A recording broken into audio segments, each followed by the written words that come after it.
Hey y'all, Bob with Million Mile Garage. Talking about the anatomy of a Matchbox car. We're going to have to dissect one of these and figure out how they're made.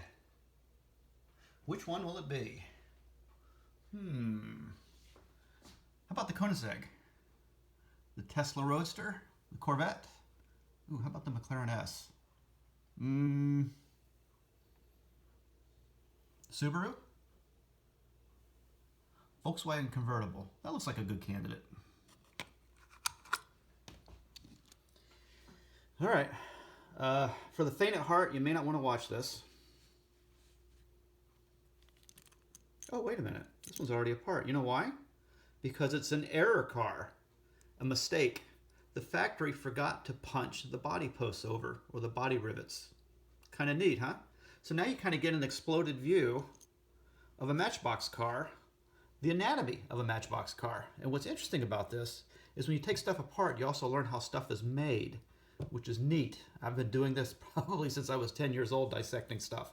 So what's interesting about this, first off, I like to point out the body posts. You notice one has paint on it and one doesn't. So if you grab any of these that are put together, like this AMC Eagle, you'll notice that one body post has paint on it, one does not. I can even grab another one. How about this Nissan Hardbody?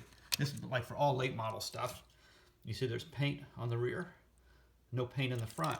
They're all going to be the same when you look at those. And the reason for that is at the factory, they have paint trees, and that post fits into a receiver on a paint tree, and they paint hundreds of these at one time. And so that's kind of how they paint them. It's just like a mass painting process. Not like they got somebody standing there with a mini spray can shooting each one. Moving on to the interior, you notice it's a one-piece molded interior and there's no floors. Now the reason there's no floors is they want both floors to match. And sometimes you notice they would just have one floor open on some models, but the reason they have that hollow there is so they can mold the detail into the steering column and the steering wheel so it looks realistic when it's together. In fact, they even go to the trouble to mold in foot pedals on the base plate so that when the body or when the interior is dropped into place, you can see the foot pedals. Kind of neat, huh? Let me add a little bit of light. Yeah, there you can see the foot pedal detail.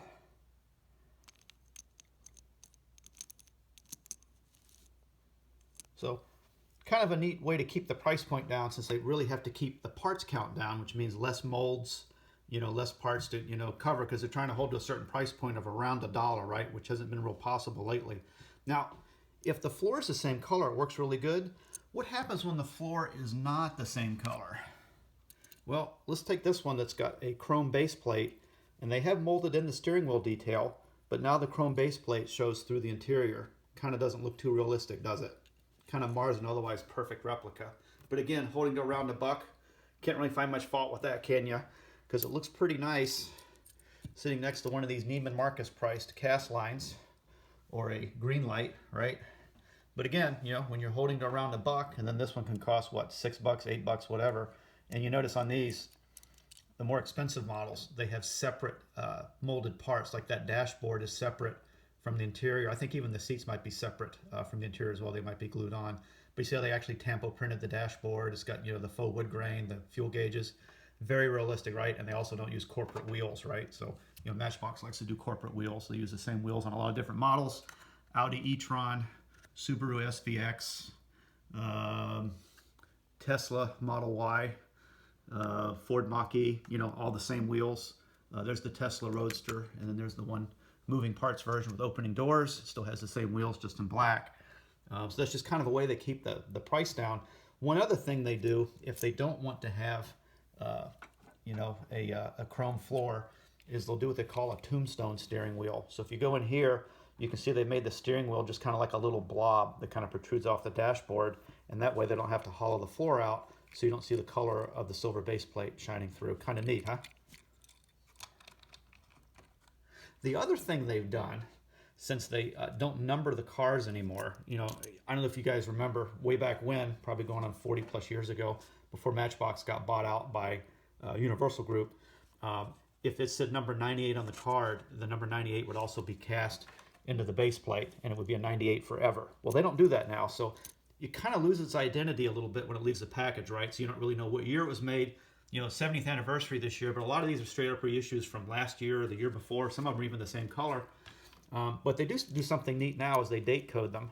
So that S07 right there, S stands for 2023 and '07 would be the 7th week of the year. Kind of cool, huh? So you can kind of like track the history of them now because they actually do put a date of manufacture, almost serialized, kind of neat.